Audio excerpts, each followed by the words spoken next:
Good morning students. आज हम लोग बात करेंगे इसमें रेस्पिरेशन की बात करेंगे कि रेस्पिरेशन इन प्लांट्स और रेस्पिरेशन इन एनिमल्स में किस तरीके से ये प्रोसेस कंप्लीट होता है। तो फर्स्ट टॉपिक हम लोग बात करते हैं respiration in plant. First of all respiration है क्या? देखिए, रेस्पिरेशन एक कैटाबॉलिक प्रोसेस है और एक केमिकल प्रोसेस भी है। रेस्पिरेशन क्या है? एक कैटाबॉलिक प्रोसेस है और केमिकल रिएक्शन। रेस्पिरेशन जो होता है एक कैटाबॉलिक प्रोसेस है और एक केमिकल रिएक्शन भी है। अब इसको कैटाबॉलिक क्यों कहा गया है? क्योंकि जो ग्लूकोज का जो कॉम्प्लेक्स मॉलिक्यूल्स होता है, वो ब्रेक हो जाता है सिंपल फॉर्म में, यानी कि वो टूट जाता है CO2 प्लस वाटर मॉलिक्यूल में ब्रेक डाउन हो जाता है। तो यहाँ पर जो प्रोसेस में सबस्ट्रेट का ब्रेकडाउन होता है तो उसको बोलते हैं हम लोग कैटाबॉलिक प्रोसेस बोलते हैं। जैसे एक रिएक्शन हम यहाँ पर लिखते हैं C6H12O6 plus oxygen gives out CO2 और प्लस H2O प्लस 38 ATP और 36 ATP एनर्जी जो है ना इस प्रोसेस में रिलीज होती है। तो यहाँ पर जो ये ग्लूकोज का मॉलिक्यूल्स है ये एक काम करता है रेस्पिरेटरी सबस्ट्रेट का काम करता है। किसका काम करता है? एक रेस्पिरेटरी सबस्ट्रेट का काम करता है। जब ये ऑक्सीजन के साथ ऑक्सीडाइज होता है, ध्यान दीजिएगा मेरी बात को, जब ये ऑक्सीजन के साथ क्या होता है, ऑक्सीडाइज होता है, तो ये रिलीज करता है CO2 plus water molecule release करता है। अब अगर इसको बैलेंस करना चाहें, आप देखिए यहाँ पर कार्बन के 6 मॉलिक्यूल्स हैं, यहाँ पर कार्बन का 1 मॉलिक्यूल है तो हम 6 से मल्टीप्लाई कर देते हैं, कोई बात नहीं। यहाँ पर वाटर के मॉलिक्यूल 2 है, यहाँ पर वाटर मॉलिक्यूल 2 है, यहाँ पर हम 6 से मल्टीप्लाई कर देते हैं। Now hydrogen balance, carbon balance, अब बात आती है ऑक्सीजन की बैलेंसिंग की बात आती है। यहाँ पर ऑक्सीजन 6 है, यहाँ पर 8 हो गया और यहाँ पर कितने हैं 12 और 18 है, तो हम यहाँ पर क्या करें 6 से मल्टीप्लाई कर दें, तो नाउ रिएक्शन इज बैलेंस। तो इस कंडीशन पर हमारा देखिए जो ग्लूकोज का मॉलिक्यूल्स है यानी कि जो रेस्पिरेटरी सबस्ट्रेट है वो ब्रेक हो जाता है CO2 प्लस वाटर मॉलिक्यूल्स में ब्रेक हो जाता है। तो इसलिए इसको हम कैटाबॉलिक प्रोसेस बोलते हैं। क्या बोलते हैं बेटा? कैटाबॉलिक प्रोसेस कहा जाता है। अब ये पूरा का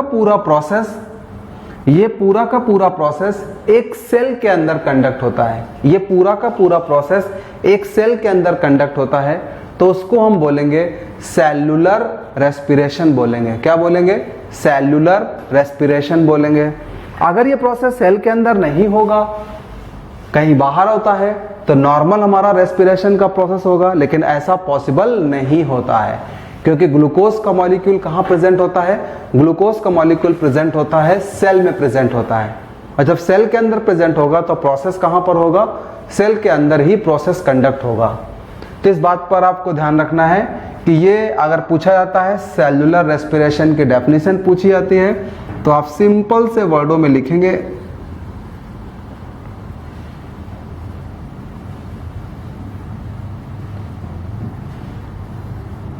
cellular respiration, oxidation of glucose molecule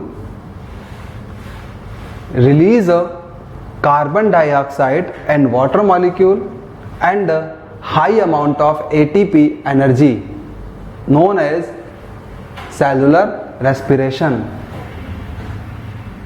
तो ऑक्सीडेशन ऑफ ग्लूकोज और respiratory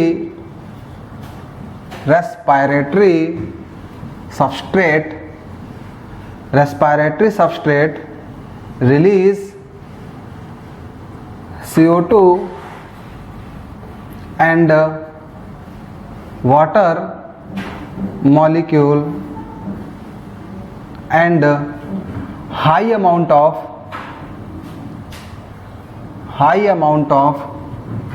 ATP energy, high amount of ATP energy. इसी प्रोसेस को हम बोलते हैं सेल्युलर रेस्पिरेशन कहा जाता है। इसी प्रोसेस को हम बोलते हैं सेल्युलर रेस्पिरेशन कहा जाता है। तो जस्ट यहाँ पर हम देखते हैं कि जो कार्बन डाइऑक्साइड का मॉलिक्यूल्स होता है और वाटर का मॉलिक्यूल जो होता है वो इस प्रोसेस में रिलीज होता है, वो इस प्रोसेस में क्या होता है, रिलीज होता है। अब यहाँ पर अगर हम देखते हैं रेस्पिरेशन के टाइप की बात करते हैं, कितने टाइप का रेस्पिरेशन का प्रोसेस होता है।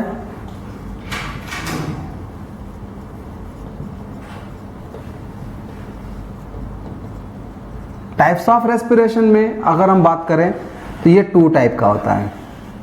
First is aerobic respiration and second is anaerobic respiration. Anaerobic respiration is also known as fermentation. Anaerobic also known as fermentation. जो anaerobic respiration होता है इस प्रोसेस को हम fermentation बोलते हैं। यहां पर आपको पता है कि जो ATP का फुल फॉर्म क्या होता है। ATP यहाँ पर act as a energy currency.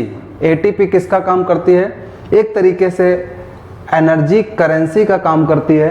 और ATP का फुल फॉर्म होता है एडेनोसिन ट्राइफॉस्फेट। एडेनोसिन ट्राइफॉस्फेट, क्योंकि यहाँ पर फॉस्फेट के 3 मॉलिक्यूल्स होते हैं, इसलिए यहाँ पर हाई अमाउंट ऑफ एनर्जी जो होती है वो रिलीज होती है। हाई अमाउंट ऑफ एनर्जी जो होती है वो रिलीज होती है। अब लोग डिस्कस करेंगे एरोबिक रेस्पिरेशन और एनारोबिक रेस्पिरेशन, इन दोनों में डिफरेंस की बात करेंगे। बहुत क्वेश्चन पूछा जाता है कि एरोबिक और एनारोबिक रेस्पिरेशन में डिफरेंस क्या होता है।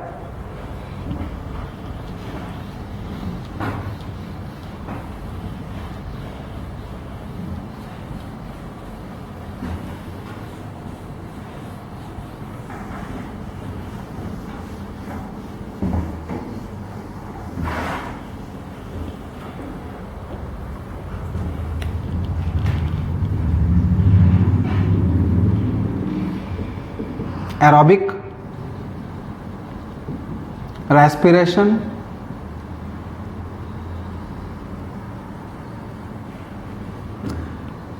Anaerobic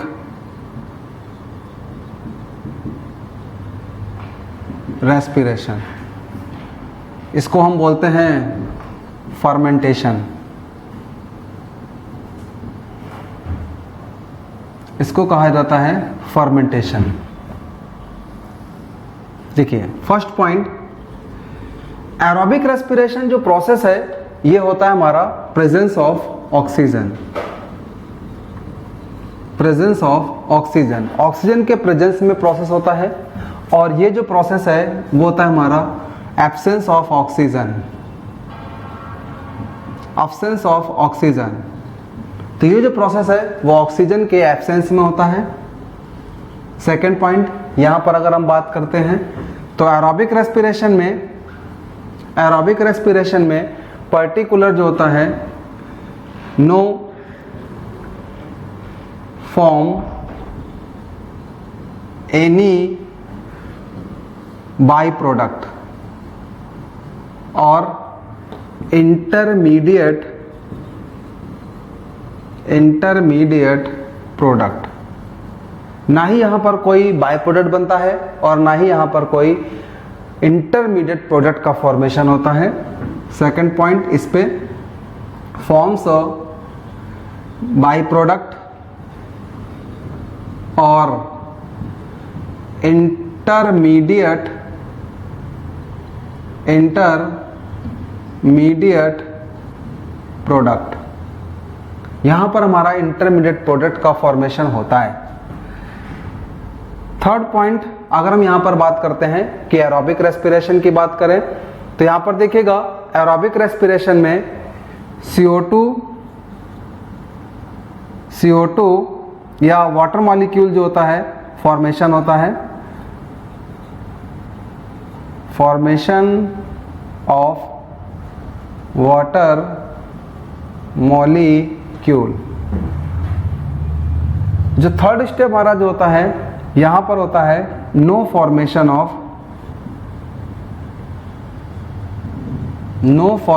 of water molecule. इस प्रोसेस में release high amount of ATP energy, और इस प्रोसेस में release low amount of ATP।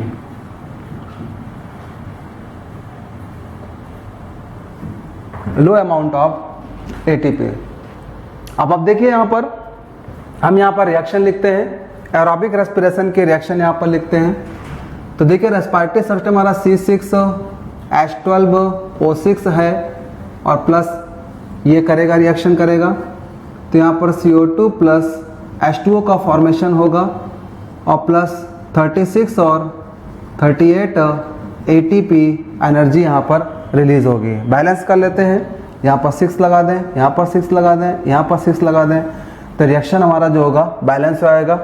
Oxygen के प्रेजेंस में है, यहाँ पर कोई बाय प्रोडक्ट दिख नहीं रहा है, गैस के फॉर्म में है, कार्बन डाइऑक्साइड गैस और वाटर मॉलिक्यूल जो होते हैं वो रिलीज होते हैं। इसको हम बोल सकते हैं एरोबिक रेस्पिरेशन बोल सकते हैं। एनारोबिक रेस्पिरेशन में क्या होगा, हमने रेस्पिरेटरी सब्सटेंस ले लिया ग्लूकोज C6H12O6, ऑक्सीजन के अब्सेंस में यह रिएक्शन होता है।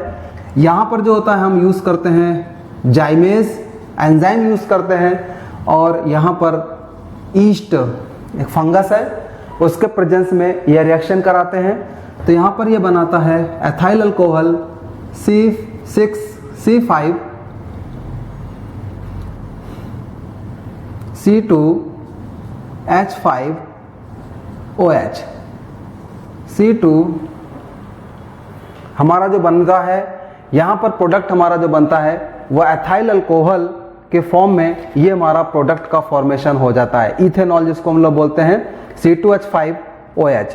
तो ये प्रोडक्ट हमारा जो होता है वो इथेनॉल होता है, और प्लस यहाँ पर आता है कार्बन डाइऑक्साइड मॉलिक्यूल जो गैस के फॉर्म में रिलीज होती है, और प्लस यहाँ पर 2 ATP मॉलिक्यूल जो होते हैं वो बनते हैं।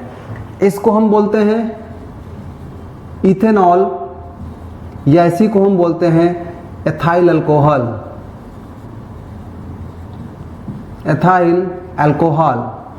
तो ये हमारा जो है ना, ये एक इंटरमीडिएट प्रोडक्ट जो है वो बनता है। यहाँ पर जो जाइमेज एंजाइम हमने यूज किया है, ये एक तरीके का कॉम्प्लेक्स एंजाइम होता है जो रिएक्शंस में कैटालिस्ट का काम करता है, जिससे रिएक्शन की जो स्पीड है, जो वेलोसिटी है, वो क्या कर जाती है, इंक्रीज कर जाती है। तो उस प्रोसेस में ये हमारा जो है वो जाइमेज एंजाइम जो हम यूज करते हैं यहाँ पर। तो ग्लूकोज का मॉलिक्यूल जो होता है वो जाइमेज और ईस्ट के एंजाइम्स के प्रेजेंस में ये C2H5OH बनाएगा, एथाइल अल्कोहल बनाएगा, plus CO2 plus 2 ATP molecule जो होंगे वो रिलीज हो जाएंगे, और इसी प्रोडक्ट को हम बोलते हैं इथेनॉल या एथाइल अल्कोहल इसको कहा जाता है। तो दीज डिफरेंसेस बिटवीन एरोबिक और एनारोबिक रेस्पिरेशन, क्योंकि ये प्रोसेस हमारा फर्मेंटेशन होता है, ऑक्सीजन के अब्सेंस में ये प्रोसेस कंडक्ट होता है। नाउ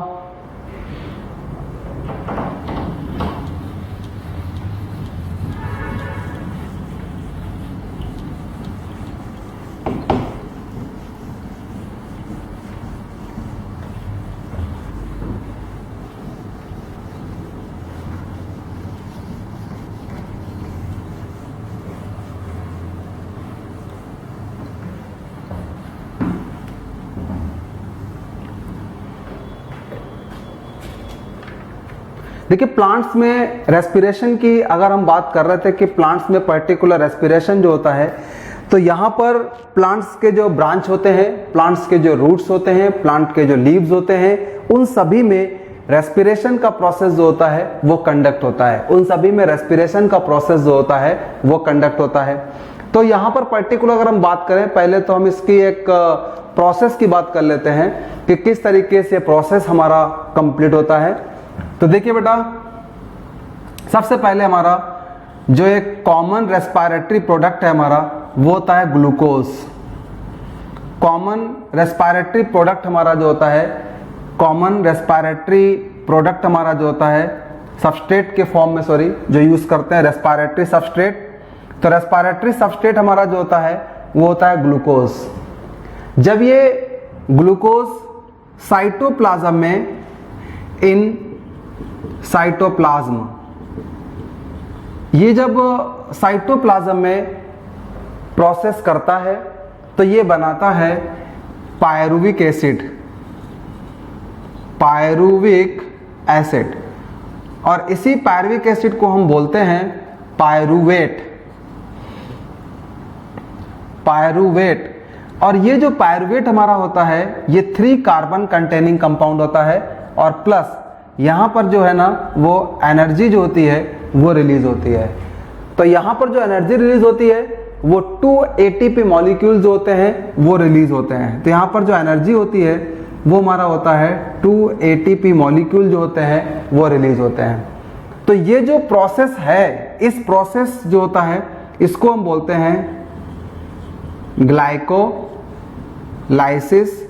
साइकिल, क्योंकि ग्लाइकोलाइसिस साइकिल सेल के साइटोप्लाज्म में कंप्लीट होता है।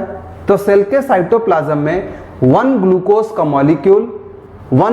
का मॉलिक्यूल जब साइटोप्लाज्म में प्रोसेस को कंप्लीट करता है तो यहां पर जो पायरुविक एसिड के मॉलिक्यूल बनते हैं वो 2 मॉलिक्यूल बनते हैं। कितने मॉलिक्यूल बनते हैं बेटा? 2 मॉलिक्यूल्स बनते हैं। ध्यान से देखिएगा यहां पर, तो यहां पर मॉलिक्यूल जो होते हैं वो 2 मॉलिक्यूल बनते हैं पायरुविक एसिड के या पायरुवेट के, और प्लस जो एनर्जी रिलीज होती है वो यहाँ पर 2 ATP मॉलिक्यूल्स होते हैं, वो एनर्जी रिलीज होती है। ये पूरा का पूरा प्रोसेस साइटोप्लाज्म में कंडक्ट होता है, इसीलिए इस प्रोसेस को हम ग्लाइकोलाइसिस का नाम देते हैं। इस प्रोसेस को हम क्या नाम देते हैं? ग्लाइकोलाइसिस का नाम देते हैं। अब देखते हैं बेटा, ये जो हमारा पायरुवेट है, जब ये पायरुवेट अनदर रिएक्शन के लिए एंट्री करता है, जब ये पायरुवेट हमारा या पायरुविक एसिड अनदर रिएक्शन के लिए इन्वॉल्व होता है, तो अनदर रिएक्शन क्या होती है? जब ये प्रोसेस कहां होता है? ईस्ट के अंदर होता है। Absence of oxygen, absence of oxygen, और ये प्रोसेस चलता है ईस्ट में, ईस्ट की बॉडी में इन्वॉल्व होते हैं। तो ये जो ग्लूकोज का मॉलिक्यूल जो होता है, ये जो ग्लूकोज का जो मॉलिक्यूल्स हमारा होता है वो पर्टिकुलर हमारा जो ब्रेकडाउन होगा वो किस में ब्रेकडाउन होगा? एथाइल अल्कोहल में ब्रेकडाउन होगा, और प्लस यहां पर CO2 गैस जो होगी वो रिलीज होगी। तो C2H5OH, और प्लस यहां पर क्या बनेगा? कार्बन डाइऑक्साइड गैस और प्लस एनर्जी, प्लस एनर्जी। तो इसको हम क्या बोलेंगे? इसको हम बोलेंगे इथेनॉल, इसको हम बोलेंगे इथेनॉल। ये प्रोसेस ऑक्सीजन के अब्सेंस में हो रहा है बेटा। अब सेकेंड स्टेप हम देखेंगे हमारे मसल्स में। आपको पता होना चाहिए जब हम कोई हैवी एक्सरसाइज करते हैं तो हैवी एक्सरसाइज करने पर हमारे बॉडी के अंदर जो ग्लाइकोजन मसल्स में स्टोर्ड होता है, वहां पर ऑक्सीजन के अब्सेंस होने की वजह से, वहां पर ऑक्सीजन के अब्सेंस होने की वजह से पर्टिकुलर हमारा जो होता है वो जब ऑक्सीजन की अब्सेंस हो जाती है तो वहां पर ये ग्लूकोज या ग्लाइकोजन लैक्टिक एसिड में बदल जाता है, और लैक्टिक एसिड में बदल जाने की वजह से हमारे मसल्स जो होते हैं वो फटीग हो जाते हैं, थक जाते हैं और काम करना बंद कर देते हैं। तो मसल्स को हमें रेस्ट की रिक्वायरमेंट होती है, तो जब हम रेस्ट कर लेते हैं तो फिर से हमारे बॉडी में ऑक्सीजन जाता है और यही लैक्टिक एसिड ऑक्सीजन के साथ रिएक्ट करके ये फिर से ग्लूकोज या ग्लाइकोजन में कन्वर्ट हो जाते हैं। इस प्रोसेस में लीवर का सबसे बड़ा इंपॉर्टेंट रोल होता है। इस प्रोसेस में लीवर का सबसे बड़ा इंपॉर्टेंट रोल होता है, क्योंकि ये प्रोसेस जो कंडक्ट होते हैं वो लीवर में ही कंडक्ट होते हैं। तो यहां पर अगर हम देखेंगे absence of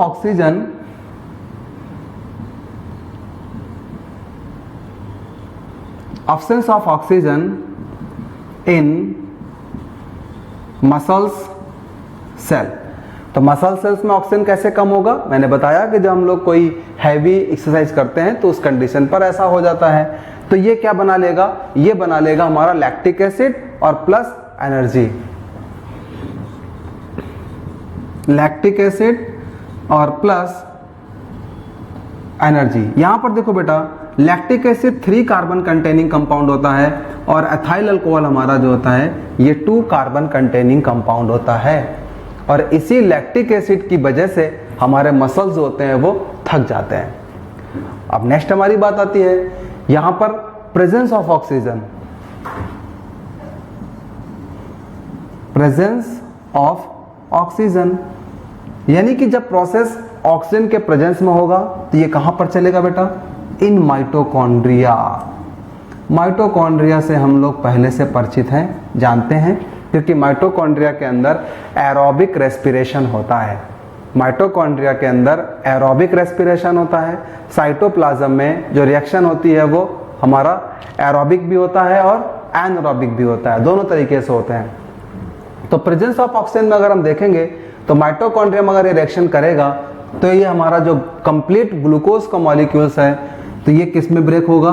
CO2 में प्लस H2O में और प्लस एनर्जी बनाएगा 38 और 36 ATP एनर्जी बनाएगा। 36 और 38 ATP एनर्जी जो होगा वो बनाएगा। तो ये प्रोसेस हमारा माइटोकॉन्ड्रिया में कंडक्ट हो रहा है। तो माइटोकॉन्ड्रिया में ये एरोबिक रेस्पिरेशन जो होता है वो कंडक्ट होता है।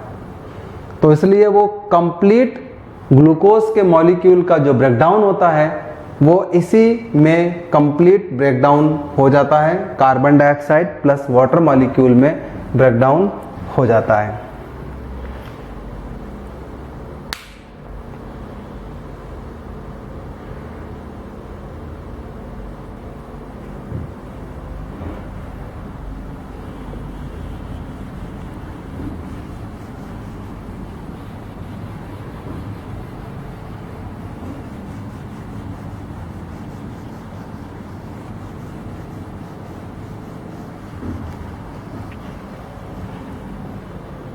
अब बेटा जितने भी हमारे जो प्लांट्स हैं उन सभी प्लांट्स में in plants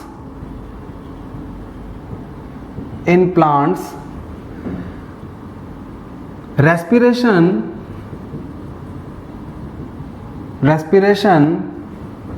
conduct in stem, root, leaves, branches। जितने भी प्लांट्स के पार्ट्स होते हैं उन सभी प्लांट्स के पार्ट्स में रेस्पिरेशन का प्रोसेस जो होता है वो कंडक्ट होता है। जितने भी प्लांट्स के पार्ट्स होते हैं उन सभी प्लांट्स के पार्ट्स में रेस्पिरेशन का प्रोसेस जो होता है ये कंप्लीट होता है। ये बात आप ध्यान रखिएगा कि जितने भी प्लांट्स के पार्ट्स होते हैं वो सभी प्लांट्स के पार्ट्स में गैसियस एक्सचेंज होता ही है और गैसियस एक्सचेंज के होने से कार्बन डाइऑक्साइड को ये रिलीज करते हैं और ऑक्सीजन गैस को ये इनटेक करते हैं।